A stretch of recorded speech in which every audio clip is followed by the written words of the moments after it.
Eto na nga mga chong, marami tayong basketball updates. Coach Tim Cone, sinabing preparation ng Gilas ang Doha Tournament sa paparating na FIBA Asia. SBP inaasikaso na ang pagiging lokal ni Quentin Milora Brown para sa Gilas, Pilipinas. Mainit nga itong si QMB pagdating sa usaping Gilas, Pilipinas. At marami nga ang nagsasabi na dapat itong ipasok sa ating national team. At meron niyang isang sports columnist, itago na lang natin sa pangalang Homer Saison, na sinasabing hindi raw gumagawa ng aksyon ang SBP at Gilas Pilipinas para asikasuhin ang pagiging local player ni Quentin Milora Brown para sa ating national team. At nitong nakalipas nga lang na araw ay sinagot na mismo yan ng Samahang Basketball ng Pilipinas sa article ng Spin.ph na sinasabing SBP working on QMB eligibility to play as local for 3 months now. Ayon nga dyan mga chong, ay 3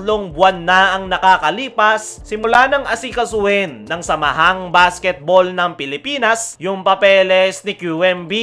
Tahimik nga lang daw silang trumatrabaho at ginagawa raw nila yung kanilang best dahil gusto talaga nilang maging local si QMB dahil isa raw ito sa magiging future ng ating national team. Nilinaw nga rin ni SBP President Al Panlilio na hindi nila tinengga ang papeles ni QMB, hindi nga lang daw nila ipinapublic dahil baka makasama pa at yan nga raw yung kanilang iniiwasan. Sa ngayon ay meron daw ipinakitang allegedly passport itong si QMB bago siya mag 16 years old. Ang problema nga lang daw ay kailangan pa raw nilang i-double check ang passport ng nasabing big man. Hindi nga raw nila sinasabing tampered yung ipinakita ng kampo ni QMB, pero kinakailangan daw talaga nilang i-double check dahil ayaw nga daw nilang mapahiya sa FIBA at possible raw na maapektuhan niya ng Gilas sakaling tampered yung passport ni QMB. Para sa akin mga chong, ay sana lang talaga ay makapaglaro na as a local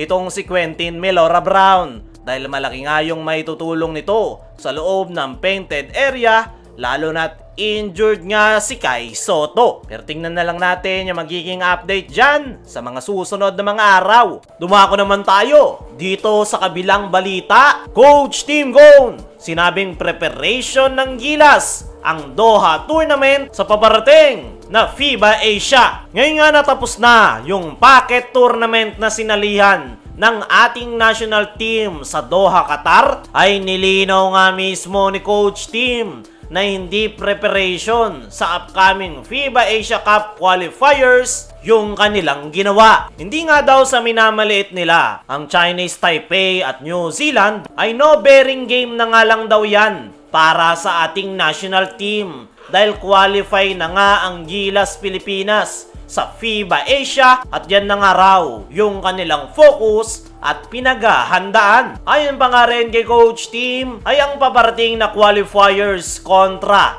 Chinese Taipei at New Zealand ay tinuturing nga rin daw nilang preparation para sa FIBA Asia. Isang magandang challenge nga rin daw yan para sa ating kupunan dahil hindi nga rin daw basta-basta ang Chinese Taipei, lalong-lalo na itong number 22 world ranking na New Zealand. Talagang masusubukan nga raw ang ating national team, lalo na't ngayong gigil na gigil ang New Zealand na makabawi sa Gilas Pilipinas. Para sa akin mga chong, ay ganyan yung tamang mindset ng isang national team head coach. Sa katunayan nga mga chong, ay pupwede na nga silang hindi sumali sa nakalipas na Qatar-friendly tournament at dumiretso na lang sa FIBA Asia Cup qualifiers. Pero ang ginawa nga ni Coach Tim ay sinali nga nito ang Gilas Pilipinas sa nakalipas na Qatar-friendly tournament para mas makapaghanda at mahasa pa ang ating national team. Alam naman natin na limitado lang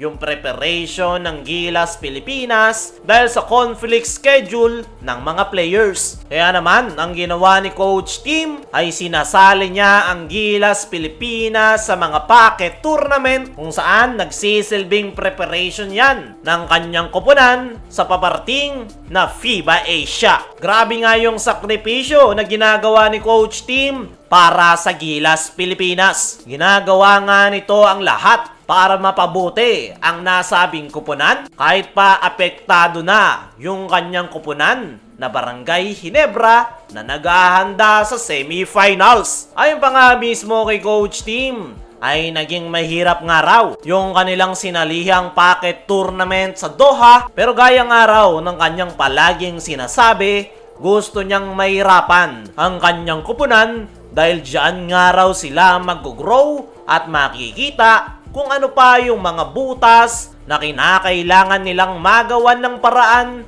bago magsimula ang FIBA Asia this upcoming August. Sa ngayon ay naging successful nga raw para kay Coach Tim yung kanilang naging stint sa Doha, Qatar. Susunod nga raw nilang kakalabanin ang Chinese Taipei at New Zealand para naman sa FIBA Asia Cup qualifiers. At yan nga raw yung magiging huling preparation ng Gilas Pilipinas ng open sa public dahil yung mga susunod raw nilang preparation ay mas magiging intense at paniguradong closed door raw yung kanilang practice para hindi ma-scout yung kanilang koponan pagpasok nila ng FIBA Asia. Kaya mga chong, ano ang masasabi nyo sa statement ni Coach Tim na nakafocus sila sa FIBA Asia? Ano rin yung masasabi nyo ngayong inaasikaso na pala ng SBP ang pagiging lokal ni QMB para sa Gilas? I-comment mo lang dyan sa ibaba.